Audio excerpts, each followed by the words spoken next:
Hello students. The purpose of this video is to go over 3 topics from Chapter 1, units, metric conversions, and problem solving, and specifically dimensional analysis. But the way that we're going to be doing this is to be using our lab manuals to really kind of introduce and practice all 3 of these topics from Chapter 1. And specifically, I think it's page 11, but it's going to look like that. You want to have, when you watch this video, you want to have this lab manual open because we're going to be filling this page out together. And we're also going to be doing this page, some of it together and some of it on your own. But this is the part that you want to have open while you're doing this video. You can certainly take some notes in your lecture notebook if you'd like, but you don't have to. You could take any notes that you would like to take from this video. You could take them all on this extra piece of notebook paper in the lab manual. That's what a lot of students do. But if you prefer, you can put it in your lecture notebook. That's fine. But just make sure you fill out these pages. All right, so I've written on my board the title of the lab, which is called the International System of Units, and I'm going to give you some notes to write down regarding this material even before we begin. All right, so what are we talking about when we say the International System of Units? First of all, the International System is sometimes abbreviated the SI system, and the reason it's basically international system, but in French, which is Système International. And so it was originated over in Europe, which is why it's called the SI system. All right, so first of all, what are we talking about when we say the International System of Units? So let's go ahead and give you a little bit of a definition of what is a unit. Most people are pretty good with giving me examples of units, which is seconds, inches, cups, meters, joules, all sorts of different examples. But really, what is a unit? That's something that we want to kind of reflect on for just a few seconds here. Units are standard quantities that are used to specify measurements. Now, when we say standard, what we're talking about is generally accepted across labs, across countries, across cultures. Standard is just something that we all agree upon. All right, so what we're talking about here is if you just want to think about it with me for a few minutes here.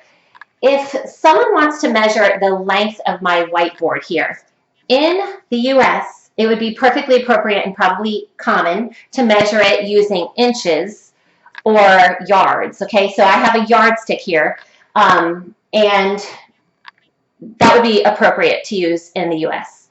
And maybe I'm not even sure when I bought this, but maybe it was reflected in inches. However, the SI system doesn't use inches because most countries in the world don't use these kind of same units that we use often in America. Inches, miles, all the baking things, the cups and the quarts and all that other stuff. There's a different set of units that's more worldwide. And so the SI system, the more worldwide system of units, would use meters to measure the length of this. So if you flip your yardstick over, oftentimes you'll find a meter stick. And that is what the SI unit would be. So one of the things that we're going to spend a few minutes on is just going through and filling out which ones are you supposed to use in sciences. Because that's the idea. In the sciences, it has to be something that all countries understand because people publish articles and things like that. And so we need to kind of make sure we're all using the correct units.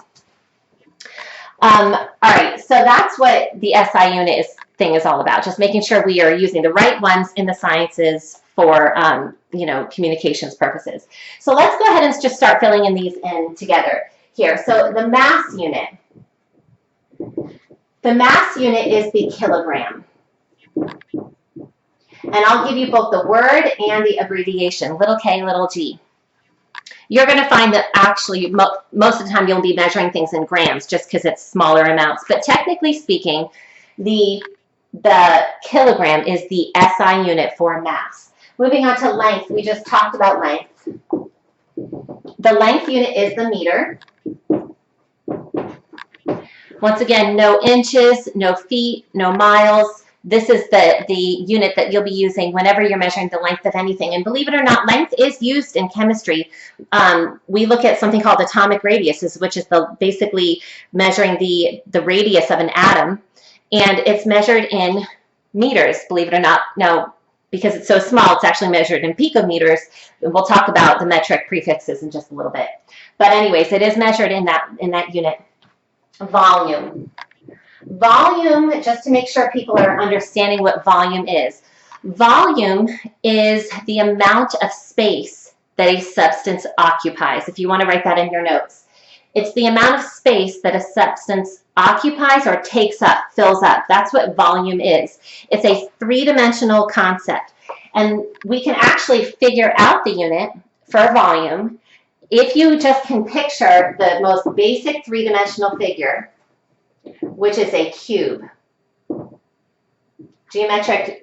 The most basic geometric figure would be a cube. And if you think about how would you measure the volume of a cube? Well, hopefully you remember you would measure length times width times height. And all of those, you would be measuring a length of them. So you would be measuring this part in meters, because remember, length is through meters. You'd be measuring this part in meters, and you'd be measuring this part in meters. And when you go to plug length times width times height, the length times the width times the height, or however you want to, describe those, each of those would be a meter. So meter times meter times meter. So the unit for a volume is the cubic meter. M to the third, cubic meter. Now here's the deal. In reality, go ahead and jot this in your lab manual. Chemists usually use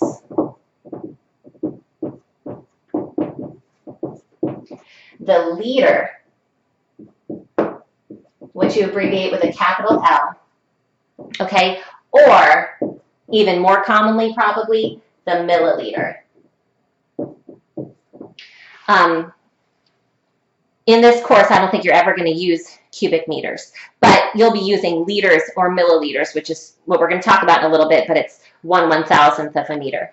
Anyhow, one thing I want you to go ahead and box, because this is going to be something that's very important to always have kind of in your toolbox of knowledge here, is that 1 milliliter is exactly equal to 1 cubic centimeter. So say I had a little tiny, this is not to scale, but say you had a little tiny Lego that was a block, a cube, and if the one side was 1 centimeter, and the next side was another centimeter, and the next side was another centimeter, that volume would have been 1 cubic centimeter.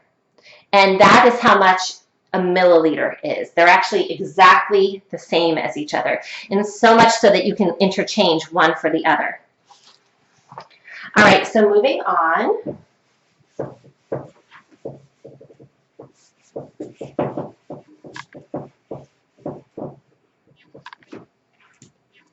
Quantity. The concept of quantity in chemistry is you are asking the question, how many of something do you have?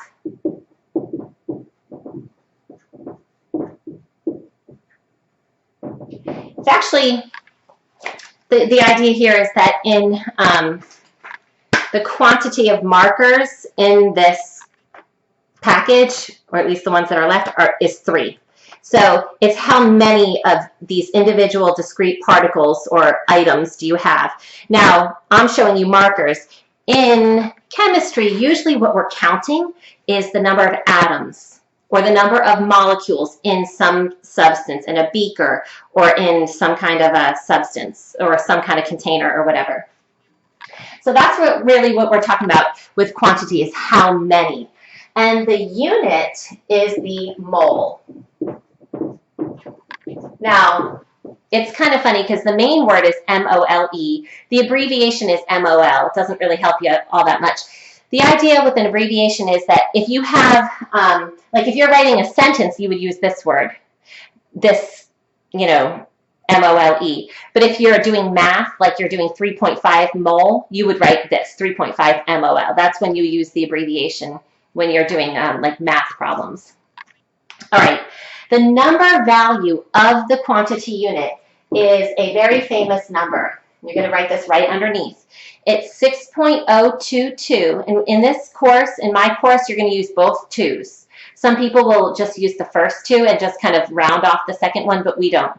Use both twos, because that's actually what the book does as well. And I want you to get the exact perfect answer by doing the exact same thing the book does. 6.022 times 10 to the 23rd. And it really can be any, particle or object or item. You can actually count, technically speaking, you can count anything, grains of sand on the beach, you know, anything. In mole. It's a very much just a general unit.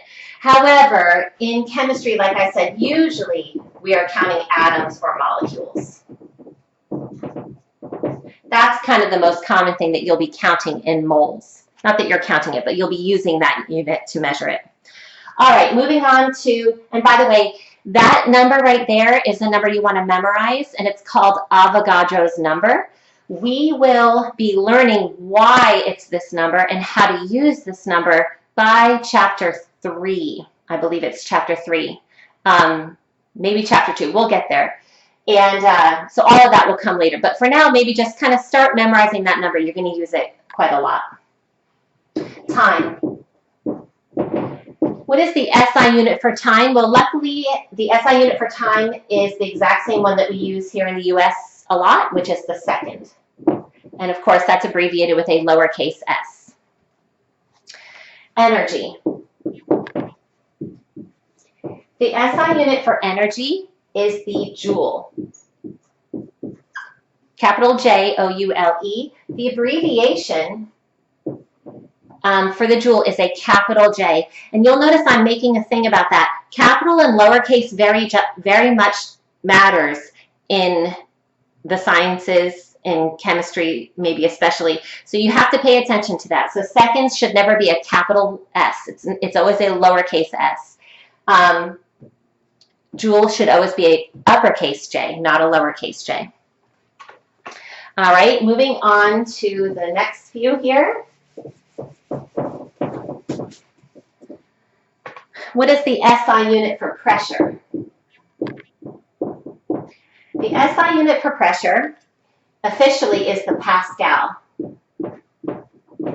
named after Blaise Pascal, who did a lot of work studying pressure. And the abbreviation is capital P, lowercase a. Maybe on a side note, I'd like you to add that chemists usually use, certainly in our course, in our textbook, not that the Pascal is wrong, but there's some more kind of popular units that get used a lot. And they usually use the atmosphere, which is abbreviated ATM, which we're going to use a lot by the time we get to chapter 6 and start learning about gases, or the torr. Now, the torr, T-O-R-R, is completely interchangeable with another word. These are or with another unit. These are interchangeable, just like centimeters cubed and milliliters. The torr and the millimeter of mercury is the exact same unit. So when we get to that chapter, you can interchange them at will. All right, so that's pressure. Temperature. This is a big one because this is one where in the U.S. it's, you know, we're quite committed to Fahrenheit with weather, with medicine. you know, 98.6 Fahrenheit, you know, 32 degrees Fahrenheit for freezing, that kind of thing. On a 90-degree day, you're using Fahrenheit. When you say it's hot, it's 90 degrees. However, the SI unit is not Fahrenheit. The SI unit for temperature is actually the Kelvin. Technically, it is the Kelvin. Now, a few things to write here about the Kelvin. Capital K is the abbreviation for Kelvin. Underneath it asks you, what is the significance of 0 Kelvin? Let me go ahead and give you what to write there. 0 Kelvin is the temperature, which we call absolute zero. And another thing we could have you say is that it's the coldest temperature possible. So the concept here is there are some scientists that spend their whole careers and their whole labs trying to achieve extremely cold temperatures. I believe that I have read that they have gotten to 4 Kelvin, which means they're 4 kelvins away from the theoretical limit of cold.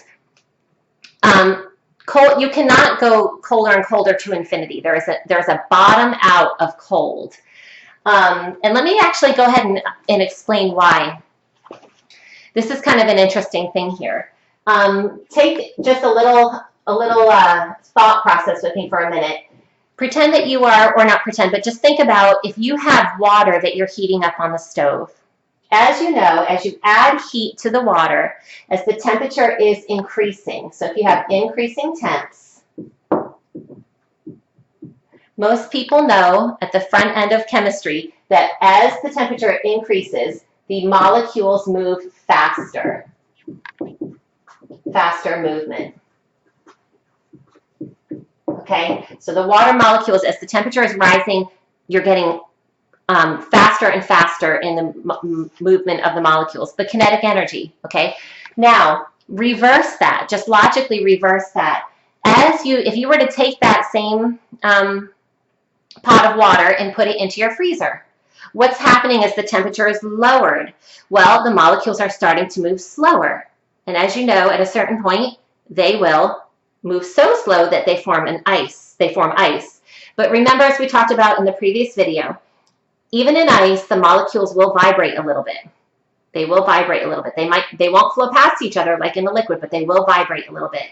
And you'll keep going colder and colder, okay? If you lower the temperature of your freezer, go colder and colder, those vibrations will slow down. At a certain point, just logically speaking, you will move so slow that you will stop. Okay, you can't go slower than stopped.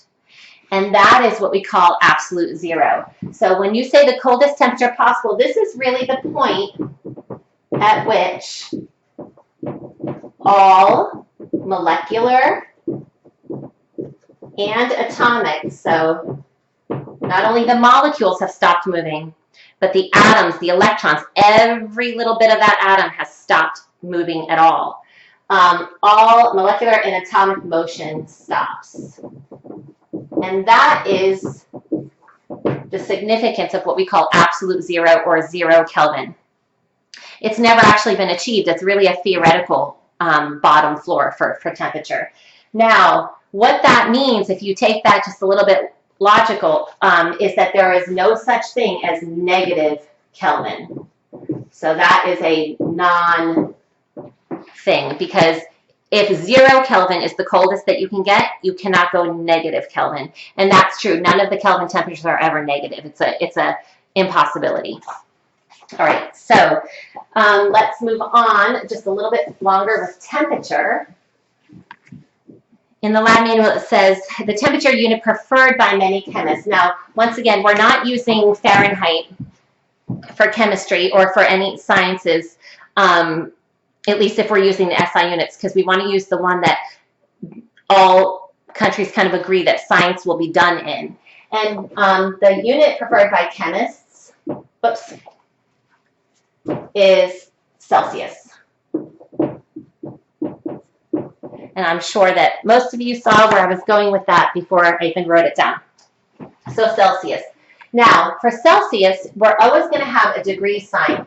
If you noticed, with Kelvin, it was just a capital K. There was no degrees K. There's no such thing as a degree sign when you're using Kelvin. And by the way, we will not really do much with Kelvin until we get to the gas chapter, which is chapter 6. But this is just intro. With Celsius, we will always have a degree sign, degree C. Body temperature. Body temperature is 37 degrees Celsius.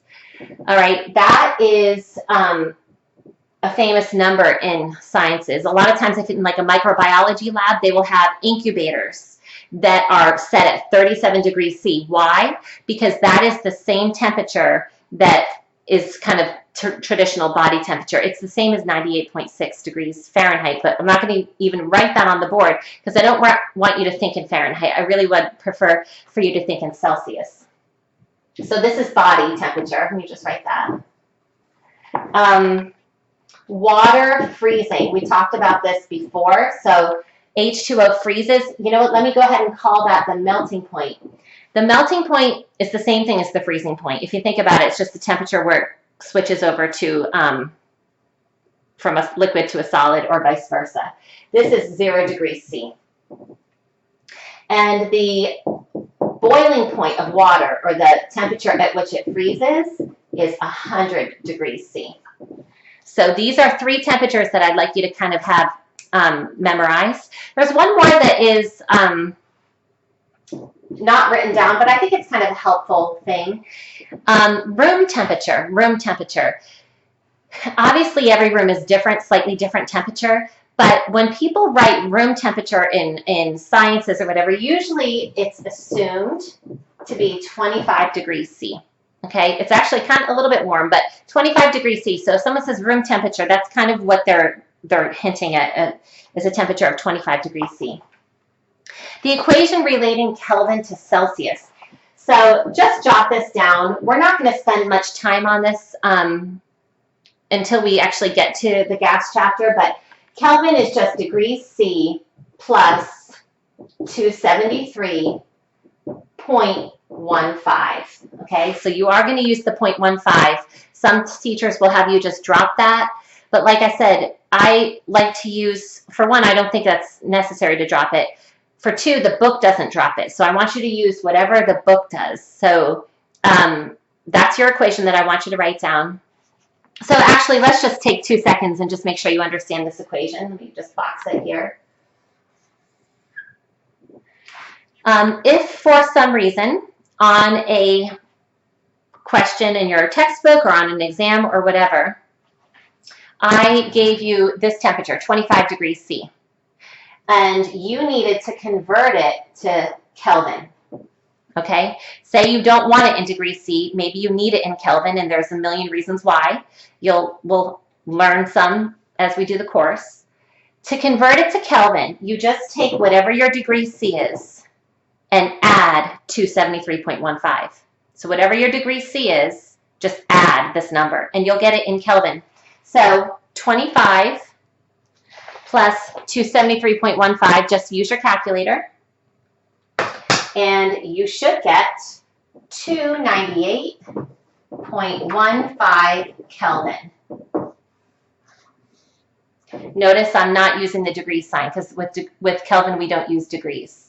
And that is the Kelvin temperature for that one.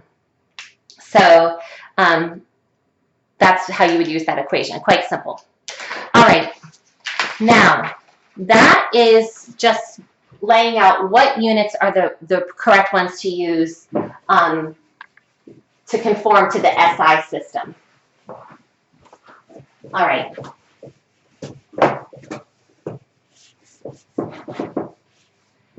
Now the next part of this is introducing metric conversions or metric prefixes. So let me go ahead and give you this on the board. Metric prefixes and conversions. Let me go ahead and just mention right off the bat that in your lab manual, we're moving on to the next page. I am not a huge fan of this table, and unless you would prefer to work yourself through it, I would just have you cross it out or leave it blank. I'm just going to give you this information in notes and kind of like in a little bit of a different format. We will end up being, for your assignment for this lab, you will end up doing all of these metric conversions that are down here, but I'm going to ask you to not do them in this space because there's not enough room to show your work, and I'm going to need to see your work. So I'm going to have to ask you to just do it on a separate piece of paper. If you still have room on this page, that's fine as well. Some people do that, but or else just put the answers on a separate piece of paper. But before we get into actually trying to work through these, let's lay out a few things here. I am going to teach metric prefixes and metric conversions all from the point of view of a meter stick, okay? The idea is that everything that you learn about the prefixes that we're going to be applying to the meter, and by the way, we're getting into centimeters, millimeters, kilometers, that kind of thing. Everything that we learn can be applied to all of those other units that we talked about. The gram, the liter, the seconds, the joules. We're just learning it in meters. But once you learn how to do it in meters, you just apply the exact same patterns to all the other units so that you can do any kind of metric conversion. All right, so what I want to talk about is prefixes. Now, if you have your textbook, let me go ahead and open to the page that I'm referring to here.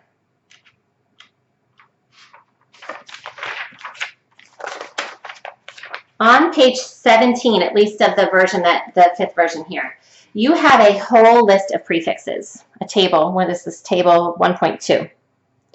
I think the top one is the exa, peta, tera, giga, mega, and so on and so on. There's probably 15 prefixes here. In the course, you are only required to know 5 of them. So if you want to mark which 5 you're required to know, or just jot them down, you are required to know just these 5. Kilo, milli, micro,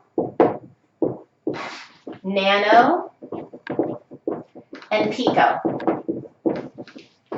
For one, these are in some ways the most popular, but they're also the ones that are used commonly in the textbook.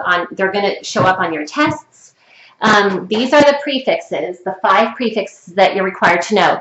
The other ones you do not need to know anything about. So you can just skip over femto and mega and giga and all that stuff. Because at a certain point, you know, you just get the pattern, and if you needed to know those, you could just look them up. I don't even have all those ones memorized. These are the 5 that you need to know. Okay, so the idea here is that when you stick one of these prefixes, let's go ahead and actually use milli. I'll tell you what, no, let's just start with the biggest prefix here. When you stick that prefix in front of a unit, okay, so for instance, all of these have letters, like little letters. So kilo is little k. So like I said, I'm going to talk about it from the point of view of the meter. All right, so we have what's called, let me go ahead and just say, for this illustration, I'm going to use the base unit. We're going to use the meter. The meter. All right, when you put, and remember, a meter is a little m, okay? Meter is little m. When you put a prefix in front of another unit, so for instance, when we put a K in front of the meter, 1 kilometer, okay, kilometer. What that's saying is for kilo, it's taking a meter and it's saying we're referring to the amount of length that is 1,000 of these. So a kilometer is actually 1,000 meters. If I took one of these and added 999 more, that would be really long. That would be called a kilometer.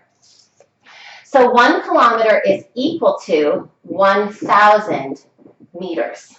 Okay, that's what that means. Just for the sake of understanding here, let me actually make the K in red just so you can see some things here. So that's what that unit is. A kilometer is 1,000 meters. Like I was saying before, you can do this with any unit. If I put that in front of a second, and now talk about what's called a kilosecond. And that actually is a thing. What is a kilosecond? That means it's the same amount of time as 1,000 seconds. If I put it in front of the gram unit, 1 kilogram, that's the same thing as 1,000 grams, okay?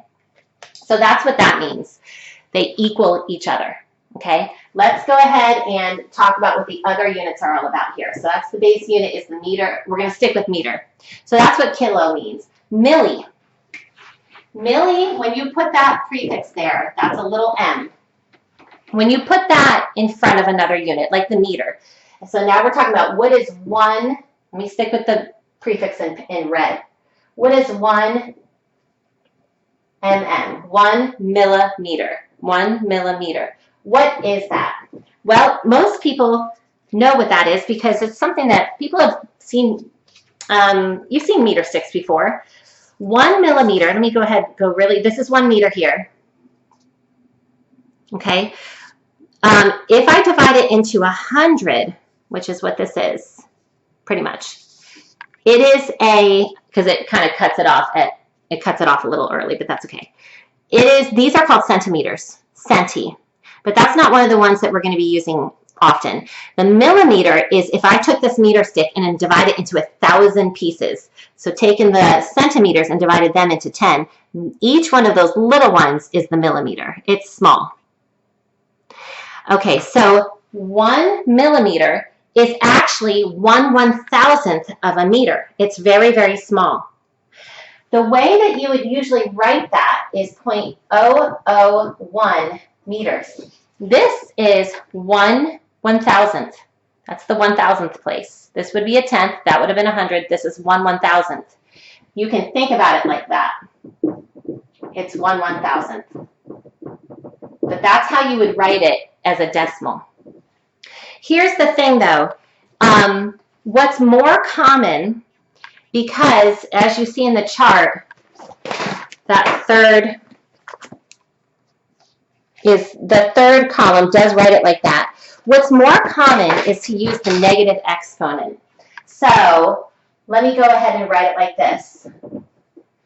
Or what we call 10 to the negative third meters. 1 millimeter is the same thing as 10 to the negative third. Now, if that's kind of messing you up a little bit, think about it like this. 1 times 10 to the negative third. This is what's called scientific notation.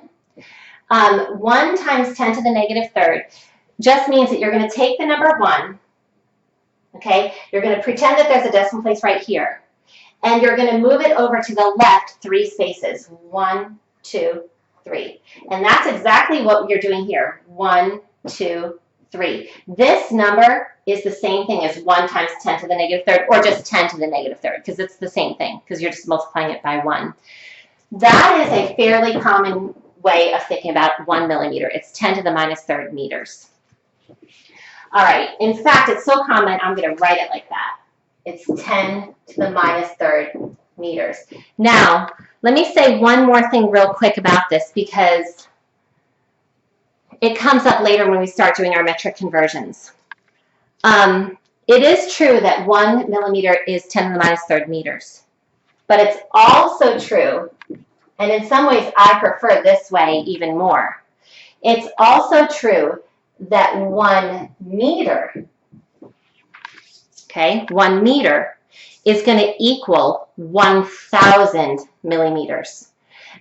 If that clicks with your brain better, then stay right there the whole time.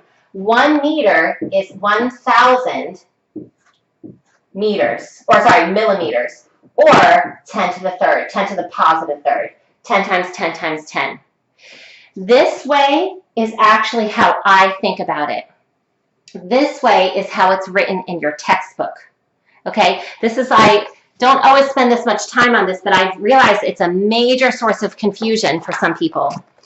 the way that the textbook writes it is with these, like with milli, using these negative exponents, because they're writing it from the point of view of 1 millimeter is a fraction of a meter. Whereas I like to think about it, and when we use our metric conversions, you'll see why I do it like this. Taking the whole meter and saying that's equal to 1,000 millimeters, which it is. A meter, the length of a meter is the length of 1,000 millimeters. Okay, leave that there for now. Let's keep on going to the other units here, or the other prefixes. Micro. Micro's abbreviation is like a U with like a tail on the front, and you want to learn how to draw them pretty well.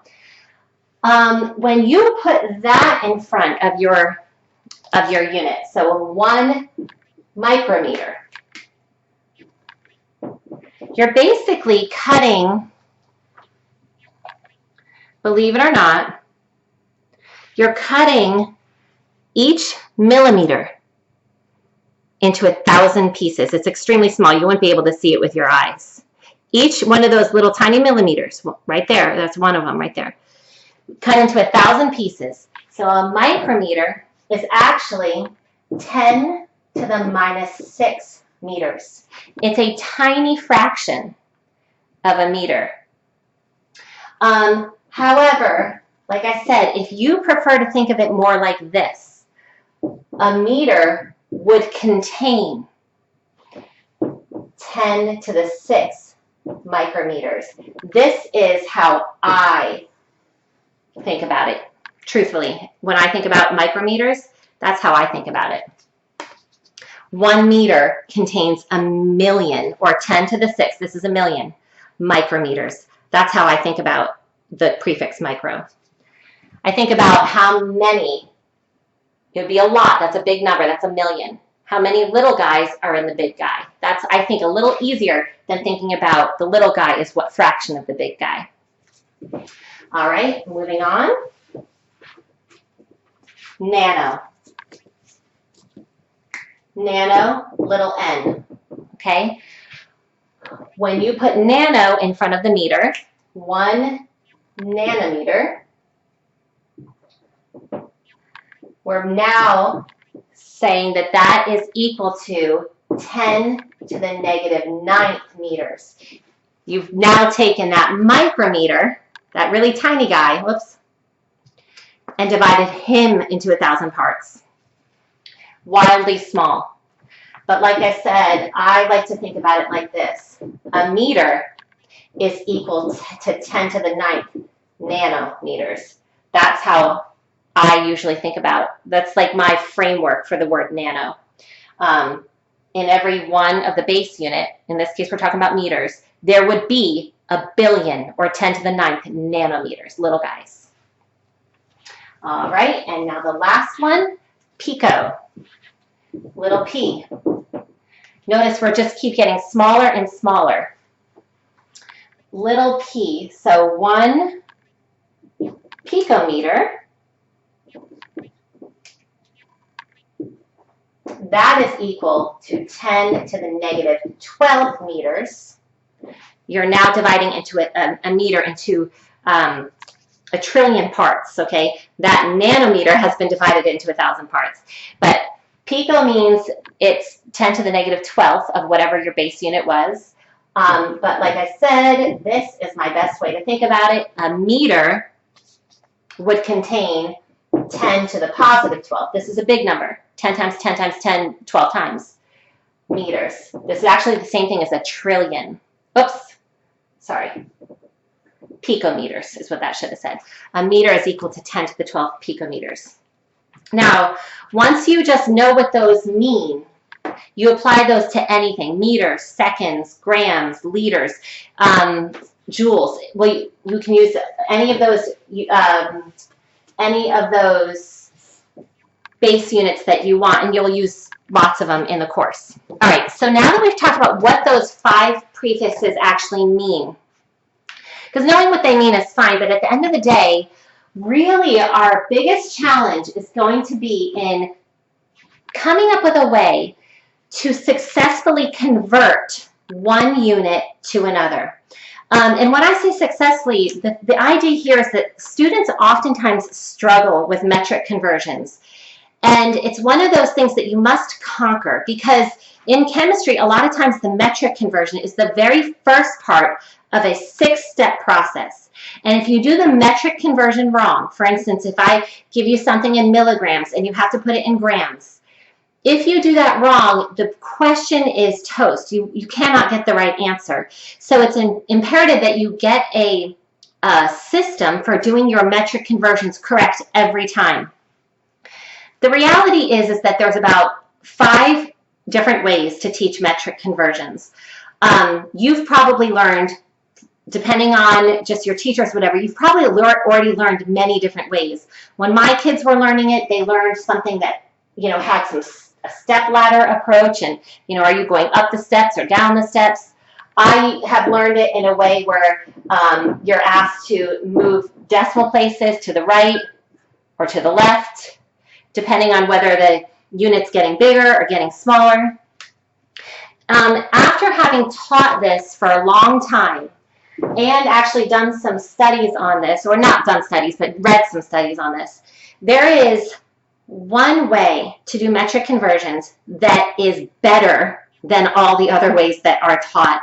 And that is to use what's called dimensional analysis. The reason I use that is, number one, it's what I was taught. It's old. It's not like a new thing. I was taught it when I was in college, and I used it my whole career in sciences, in labs and graduate school and all that stuff. So I know it's good. Number two, it's the method that the book uses.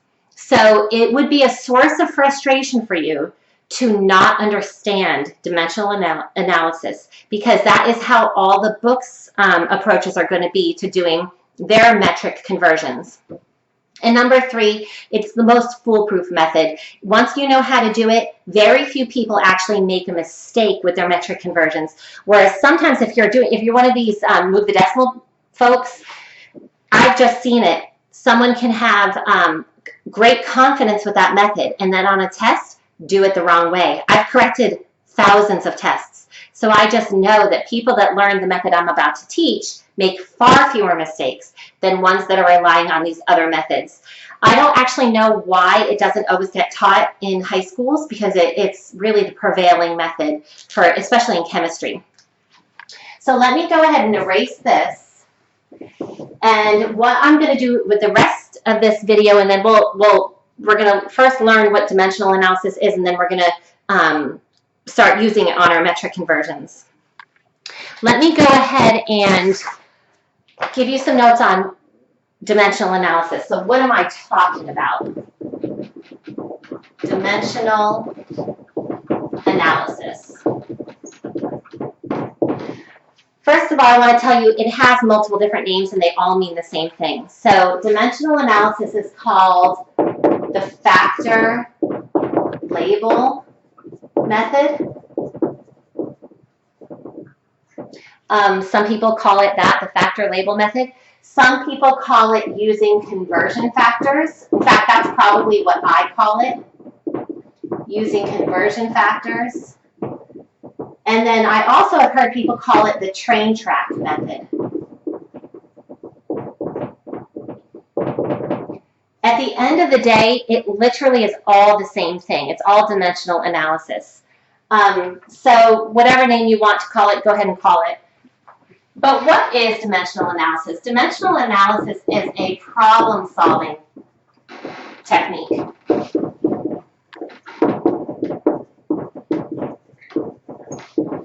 A problem-solving technique that is used a lot in chemistry. Let me go ahead and just mention right off the bat, it is used, like I'm about to show you, for metric conversions, but it's also used in lots of other things. You're going to use it for gram to mole conversions. You're going to use a form of it for stoichiometry, for enthalpy calculations, and I'll just say etc. What I'm trying to imprint on you is that what you're about to learn here is going to be used in the semester all the way through, over and over again. And just to prove it to you, let me just go ahead and show you an example. Everything that you see here in this problem-solving technique, this is on page 155. That's all dimensional analysis. Okay, so we're going to want to get to the point where we understand what in the world's happening here. If you can learn it in this video, it's huge because you're going to love it. You're going to use it so much, and it's going to be reliable, and you're going to have confidence.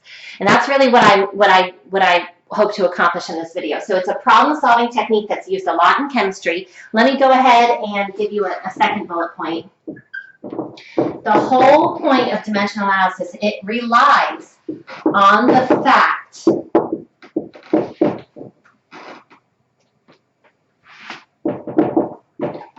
that any number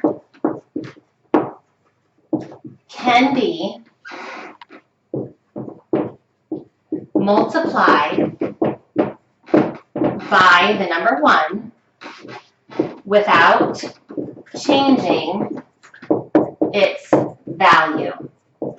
So that seems it's a very simple fundamental basis that this whole thing relies upon, and that's any number can be multiplied by 1 without changing its value. Okay, what is she saying here? Okay, let me say it like this. If I have 5, the number 5, if I multiply that by the number 1, what does that end up being? It ends up being 5. So in other words, I didn't change the value of the number by multiplying by the number 1. Let me extend this a little bit farther. If I multiply by a fraction that equals the number 1, so something like 2 over 2, okay? If I multiply it by a fraction that equals the number 1, where the numerator, the top, and the denominator are the same, it will equal the number 1, correct? 5 times 2 over 2 is 10 over 2, which is equal to 5, okay? If that, if it's been a little while since you worked with fractions, that's how I always would just think, multiply the tops, 10 over, multiply the bottoms, 2, 10 over 2 is 5. Same idea. Then if I multiply it by the number 1 or by something that equals the number 1, I don't change the value of the number. So that's the whole basis for dimensional analysis. Now, how does that get applied?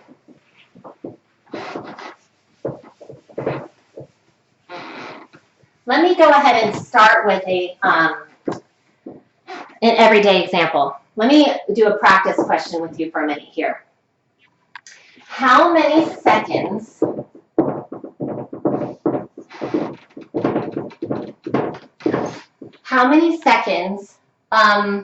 are we in lab? Okay, so I know we're not in the lab right now, but if we were in the lab, it's a 2.5-hour lab session. So what you would do is you would just start by answering the question, okay, we're in lab for 2.5 hours. That's kind of how most people would think about whatever your lab time is, and you would think about it as 2.5 hours. But the question wanted the time in seconds. So what we're doing here is actually a unit conversion. I have the amount of time. It's 2.5 hours. But the question is wanting it in a unit that it's a different unit than hours. Okay? The way that you would do this by using dimensional analysis is this. You would want to multiply, okay, and I put my conversion factors in parentheses. Just, you'll see me doing that all the time. The book doesn't do that, I do that, whatever. This thing here is a conversion factor. And it's like a fraction with a top and a bottom, a numerator and a denominator, where the numerator and the denominator have the exact same value. So it's kind of like 2 over 2, what I just had on the board. If the top and the bottom mean the same thing or have the same value, that's equivalent to the number 1, which means you're allowed to times it by, you're allowed to times your time by that, and you'll end up with the same amount of time. It's not going to change the value of the time, but it's going to change the unit of the time. Now, I'm not going to go straight from hours to seconds. I'm going to go pass through minutes because it's a little bit easier. Now, the unit that I want to get rid of is hour. I don't want hours. At the end of this, I want my answer to be in seconds. So I put the hour on the bottom because this number is going to this unit is going to cancel. When one's on top and one's on bottom, the units will cancel. And I'm going to convert this to minutes first. I'll do seconds in a second conversion factor. Notice I'm timesing by the conversion factor. It's not adding, it's a times. Now, here's the key. With the conversion factor, the top and the bottom must be equivalent. That is the key to a conversion factor. A lot of times students, if you don't see that, you don't get the whole concept and you get kind of messed up. I'm only allowed to use a conversion factor if this amount of time equals this amount of time. So what I do is I always take, whatever unit is larger, I always make a 1. That's just out of habit. An hour is a bigger amount of time than a minute. So I write a 1 down there, and then I ask how many minutes are in the hour. See, if I put a 60 right there, it is a valid conversion factor. This essentially is like the number 1. This is the same thing as that. They have to mean the same amount of, in this case, time, an hour and 60 minutes. So if I just use this conversion factor, hour is going to disappear because they will cancel. If one's on top and one's on bottom, you can cross them out. Now, I'm not done because the question wanted this in seconds, so I'm going to kind of add one more conversion factor, and you can use as many as you want, as long as they are valid conversion factors. This time I want to get rid of minutes and put it into seconds so that I can have my answer in the right unit. Minutes and seconds. Okay? And what's a bigger? Minute is bigger. 1 minute. How many seconds are in a minute? As you know, it's 60 seconds. And that's a valid conversion factor because they mean the same thing. And minute will cancel. And now it's time for my calculator to do the rest of the work. Now, what you'll notice is that all the units have canceled except for one, the surviving unit. And that's the one that will be in the answer, seconds. And that's exactly what the goal was here. Now, when you go to your calculator, just start with the first number. And by the way, the first number is not going to have, you know, if it was just 2.5 hours, you don't have a bottom. There's no denominator here. So they don't have to all have, the conversion factors have to have a top and a bottom, but not the first number. All right, so 2.5, any numbers that are on the top floor get multiplied. Any numbers that are on the bottom floor get divided. But if you have the number 1, as you know, 1 doesn't change your number, so you can ignore the number 1s. 1s don't really matter. You can just pretend they're not there. So we're going to do 2.5 times 60. And if you have this calculator, go ahead and just press enter, enter or equals. And then just do times, and you'll see it uses your last answer. It should say answer times 60 again. And now, 2.5 times 60 times 60, 9,000. 9,000 seconds. And that is the answer. That's how long we were in lab, in seconds. So what I just showed you is how to do dimensional analysis. It's essentially just using conversion factors to go from one unit to another, but the same amount of time. Okay, because that's the whole point. Is to the value you don't want the amount of time to change. You just want a different unit. Let me show you another example of conversion factors and how you could use them. Because that might have seemed kind of obvious. A lot of people are like, well, I could have done that in my head. And that's fine. But let me give you one that maybe you couldn't have done in your head, and let's show you how to do it. Let me go and say this question. Hair grows about, I believe this is true, about 0.5 inches per month. That's That's a true statement. I'm pretty sure that's true for most people, about ½ inch per month. Here's the question. How many millimeters does it grow in 1 day? Okay, that is a little harder question than the other one, okay? But I want to show you dimensional analysis is so fun because it's like, it becomes like a little puzzle that you just put together, and once you master it, it's just grand. Okay, now, first thing I want to tell you, this is hugely helpful here. The word per. The word per. You're going to see that plenty of times. Grams per mole, whatever, lots of different things, is essentially a fraction line. When I read 0.5 inches per month, I would literally write it like this: 0.5 inches per month. That's what per means. It's a fraction line. 0.5 inches over month. That's what per means. So that's my starting amount. In other words, that's the number that was given in the question. 0.5 inches per month. All right. Now, I am trying to convert that to millimeters per day.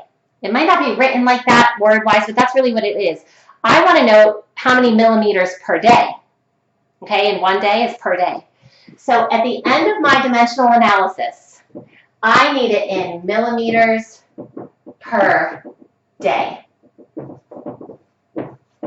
So I need to take these units and get them into these units. But I want it to be the same rate. So all of my conversion factors must be true conversion factors where the top and the bottom are equal. And this is just like a puzzle. You're just connecting. It's like dominoes. You're just connecting things in the right order to get it to look like this. So let's deal with, I suppose we'll deal with the easiest one first. Let's turn month into day, okay? Now, if I want to get rid of month, this one's on the bottom. I need to put this one on the top. Month and day. Okay, what is a longer amount?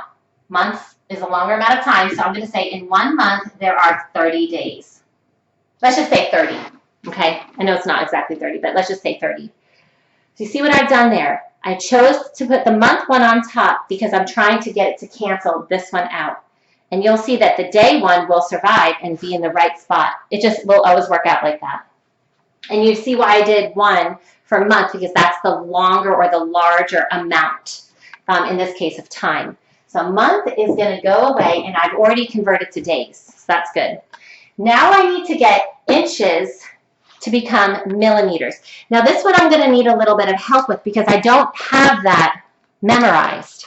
I don't have that relationship memorized, and I'm sure you don't either. However, in the back of your book, there's all these conversions, okay? Now you will see, let's look for length. One that involves inches. Okay. There's one right there. 1 inch is equal to 2.54 centimeters. Okay, so I'm going to write that on the board. Let me write that down here. 1 inch is equal to 2.54 centimeters. Now here's the deal. When you see that these two are equal to each other, and this will actually help us when we go back to our metric prefixes, you can write a conversion factor where one's on top and one's on bottom. If they equal each other, that becomes a perfect conversion factor. 1 inch is 2.54 centimeters. They're the same thing, so you can write a conversion factor. Or frankly, you could write that also upside down. 2.54 centimeters is the same thing as 1 inch. Either one of those conversion factors you can use. It's like a puzzle piece that now you can use as long as these two things are equal. Now, which one do I want? Which form do I want? This one or that one? Inches is on top. It's a numerator, so I need it to be on the bottom. So I need to write it like this. 1 inch is equal to 2.54 centimeters. Okay, that's the form that I need to write it in because I need inch to cancel. And since he's on top, I got to have the inch on the bottom. And I'm almost done with my conversion factor. or with my dimensional analysis. I'm in centimeters now, which is good. That's closer now. I need it to turn it into millimeters. Now, we didn't do much with centimeters, but it's a common thing. I hope most people would know this, having been through school, is that 1 centimeter, so one of these, kind of like my fingernail, 1 centimeter has how many millimeters in it? You could count maybe if the camera's clear enough, but it's 10. 1 centimeter has 10 millimeters in it, okay? And that will finish this out. My surviving units will be millimeters per day. So let's find out. It's kind of an interesting thing. How many millimeters does hair grow in a day? I have no idea. Let's find out. 0.5. Now, divide by 30, because 30 is on the bottom. We're going to ignore the ones. So I just do 0.5 divided by 30, and I press enter. And I leave that in there. And then I do the next thing, times 2.54. See, now it will say answer times 2.54. Enter. Times 10. And I got 0.423 millimeters per day. And I'll just, I'm kind of ignoring the concept of significant figures right now. So if you know anything about that, don't worry about it. We'll get to that another time. But basically, 0.4 millimeters per day, about a half a millimeter day each day. That's kind of interesting. So that's about how fast hair grows. Now, we've done dimensional analysis. Now, let's do it for the metric conversions, okay? Let's do some metric conversions. And actually, what we will do is let's go ahead and start doing a few of these together on your lab manual. So I'll maybe do the first 3 with you, and then your assignment will be to tackle the others. Okay, let's go ahead and do, actually, you know what? I'll do the first 4 with you. I think that would be good. So 506 milliliters. This is number 1. 506 milliliters. Sometimes students in the past have gotten confused because there's an equal sign there in your lab manual, 506 milliliters equals. And a lot of times students will write that equal sign here, but that's not what you're supposed to do. We're trying to use dimensional analysis to turn this into liters. So just don't write the equal sign there. That's going to mess you up, the way that that's written. So just maybe on a slide piece of paper, just write 506 mils. We need to know what conversion factor do we need, okay? Sometimes you only need one, and you'll see in a minute, sometimes you're going to need multiple ones. But 506 milliliters, I'm trying to turn this into liters, okay? That's a metric conversion. So once again, if milliliters is the unit I want to get rid of, I need that one on the bottom. And I need the one that I want to turn it into on the top, liters. Which one of these is a larger unit, a liter or a milliliter? Well, we talked about milli earlier. Milli is a fraction of the base unit. Anytime you put a million, you're making it much, much smaller by 1,000 times. So a liter is much bigger than a milliliter. And once again, like, do you remember earlier how I wrote, there were 2 ways of looking at things? Let me show you just what I mean here. I said that a milliliter, I think I was using meters, but it's fine. Same idea. Instead of meters, I'm using liters, okay? I said this is how your book teaches it. A mil is 10 to the minus 3rd liters. That's true. And you can write a conversion factor like that. In fact, if you want to, it's totally legitimate to use this conversion factor and you would have to flip it upside down. You'd have to write, let me show you. You would have to write it like this. 1 milliliter is 10 to the minus 3rd liters. And then you would be done. You would just go ahead and do your math. But I'll tell you that most of the time, even in the book, and frankly, most of the time, just because it's kind of the way most people think, negative exponents mess with people's minds sometimes. Remember how I told you there's another way of looking at it, which is in the base unit, in a liter, think about that would contain 10 to the 3rd or 1,000, if you prefer the number 1,000, it's the same thing, milliliters. And that's how I always do it. And frankly, that's usually how your book does it too. The conversion factor that I would always write would be in every 1 liter, because that's the larger unit. Remember how I said I usually put the one with the larger unit? In every 1 liter, there are 1,000 milliliters. That's how I would tackle this problem. And most of the time your book chooses this one, although you'll realize on occasion, they'll do it from that point of view, which is put the one with the little guy and report the fraction of the big guy. I do the one with the big guy and tell you how many little guys are in it, okay? I know that's a little bit confusing, but you get to choose. You choose. You like him or you like him. I would just stick with the same one every time. I'm going to do in every 1 liter, there's 1,000 milliliters. That's how I do it. And now, cancel out my unit. Milliliter is gone, and now I know what to do with my calculator. Okay, so I start with the first number, 506.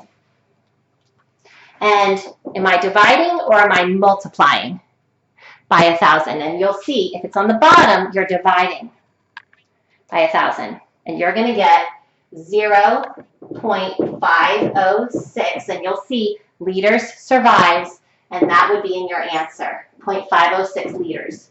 Now, once again, it is legitimate to do this. If you're already good at these, you already know how to move the decimal place and all that stuff, that is fine, 100% fine.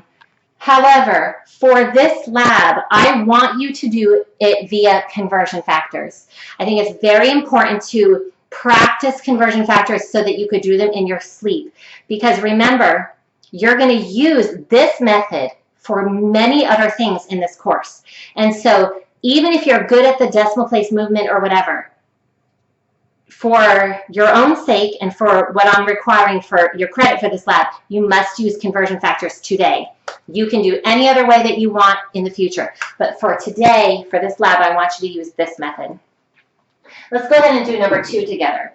Number 2 says 154 milliliters. And we're asked to convert it to nanoliters, okay? Now, here's kind of interesting. We're going from something with a unit, a prefix, milli.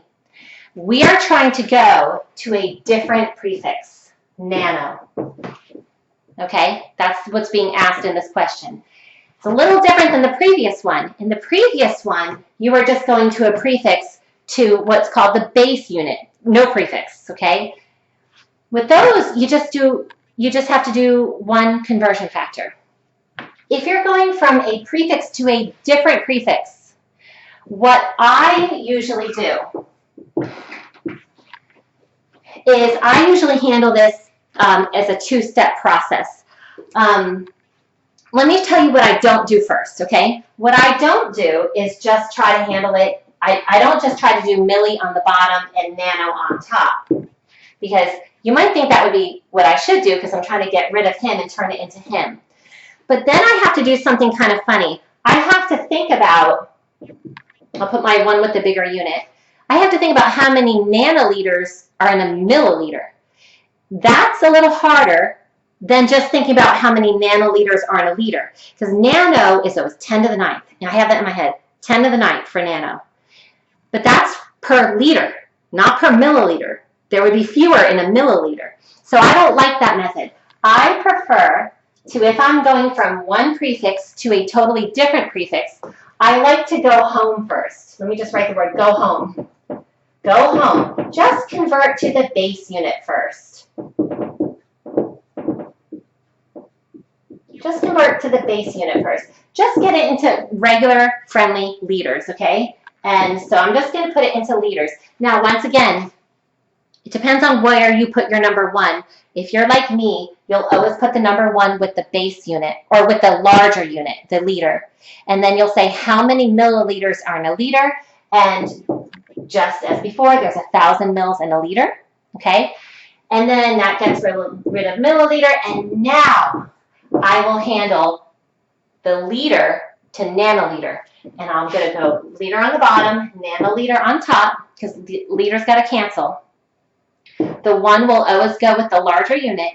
And now I could come back to what we talked about before. Do you remember when I said in every one, well, I guess we were using meters at the time, but it's the same thing with liters, okay? Any unit, you can do this with any unit, put a prefix on it.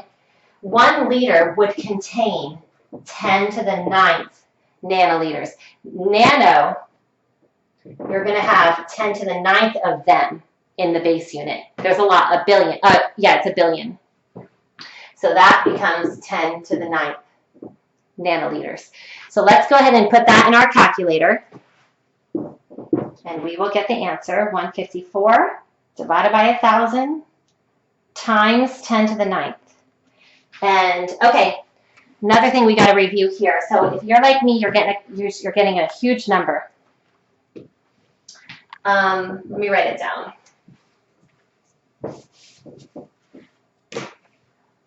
$154 with 6 zeros. And that would be nanoliters. All right, now here's the deal. That makes sense. There would be a lot of nanoliters because they're super, super small. Now, if I put some commas in there and made it look normal, okay, that is 154 million is what that is. In chemistry, it's not unusual to get huge numbers for some of your answers, or frankly, very tiny numbers. Anytime that you have a string of zeros, I would say more than 3. So in this case, we've got 6. It is not appropriate to leave that number like that because there's too many zeros. You're asking the person grading it or whatever, or the person doing the science to count zeros, and that's just not done. In those situations, you want to use what's called scientific notation. Make sure that you review scientific notation for any time you have greater than 3 zeros. You really should use scientific notation. And there is one way to do scientific notation. It has to be done the right way. So the way that you do it is this. When you look at your number, you just start with your first integer, whatever your number is. In this case, it's a 1. After your very first integer, your non-zero number, you have to put a decimal place. That's where the decimal place has to go, after the first integer. Then you keep going until you reach the zeros, so 1.54. And then you just write times 10, and your whole goal is to figure out what goes up there. Now, the way that I think about it is this. You're pretending that the decimal place is there. It's not. Okay, the decimal place is always at the back of the number, but you're pretending that it's here. So I'm kind of pretending that it's here, and I want to count how many spaces do I have to move to really get, or to restore the real number. And I'm going to count 1, 2, 3, 4, 5, 6, 7, 8. I moved 8 spaces to the right. If you move to the right to restore the real number, that is just a positive 8. And then you just finish it out. This is how you would write this with the unit. This is how you would write that number. 1.54 times 10 to the 8th nanoliters. Now, if the right and the left thing kind of bugs you, the idea is if it's a big number, it's a positive exponent. If you have a small number, just for the sake of learning here, writing this in scientific notation, see if you could do it. You just see it's a tiny number. This is not a large number. This is a very small number. You would just start with your first non-zero digit, and that's where your decimal place has to go, times 10 to the. You're basically forcing it to be where it's not, and then you're going to see how many spaces do you move. You're moving to the left this time. That would be a negative number, okay? And I moved 5 spaces. And so that would be this number in scientific notation. Now, notice, for very small numbers, you use negative exponents. That would be fine for you to think of it like that. Big numbers get positive exponents. Small numbers are negative exponents. Then you don't have to think left and right. Okay, so anyways, that's this answer. Let's do 2 more, and then we're going to be done with the video.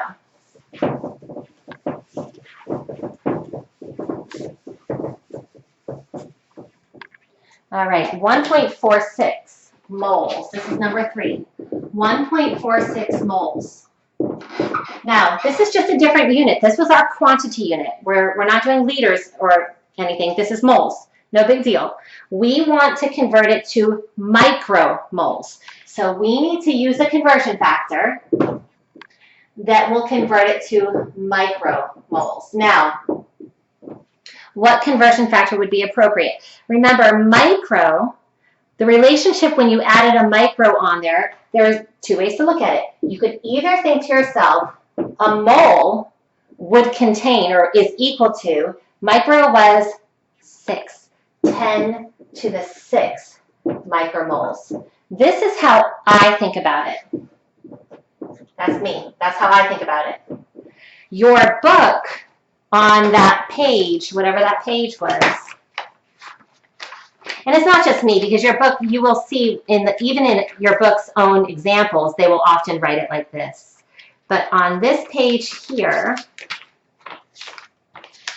coming back to that chart, this one, they are thinking of it as 1 micromole would be 10 to the minus 6 moles, a fraction of the mole. Okay, it's just as true as this. And you could make conversion factors from either point of view.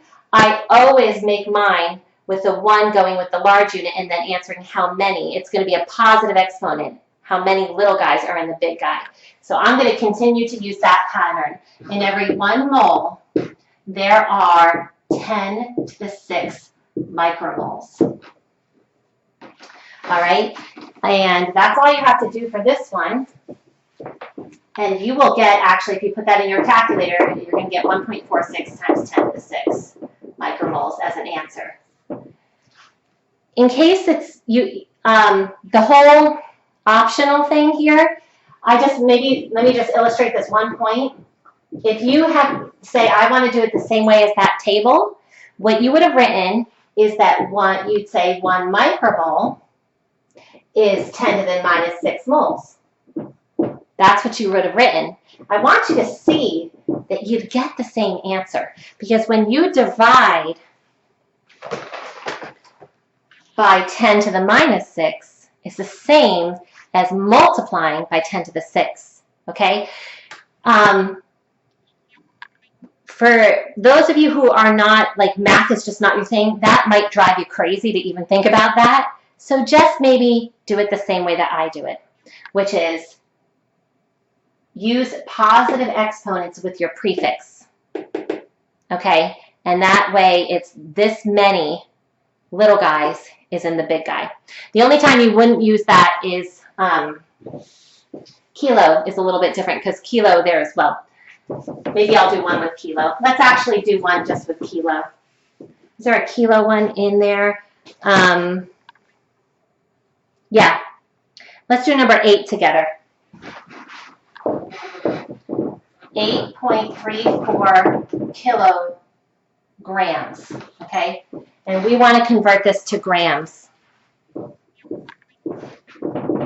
So we need kilograms on the bottom and grams on top. Once again, this is what I always do. The number 1 goes with the larger of the 2 units. A kilogram is larger than a gram because it represents 1,000 of them. And the conversion factor is in every 1 kilogram, there are 1,000 grams. That would be true for in every 1 kilometer, there's 1,000 meters. In every 1 kiloliter, there's 1,000 liters. And so on and so on. But this is what I would use for this one here. Kilogram will cancel. 8.34 times 1,000, because 1,000 is on the top, would be 8,340 grams. And I think at this point we've done plenty, probably more than we needed to, for you to conquer all of these on paper, all of these metric conversions. It's one of those things when if it clicked already, you're bored with it already, you already know how to do it. If it didn't click already, just keep working on it, because it will click eventually. But it's important that you master it. You must master metric conversions. All right, so I'm going to end there. That was good attention if you made it all the way through, so thank you, and good luck with your metric conversions, with your dimensional analysis. I promise you, you will be so happy when you learn it and conquer it and master it, because you're going to use it for the next 3 months, okay? Alrighty.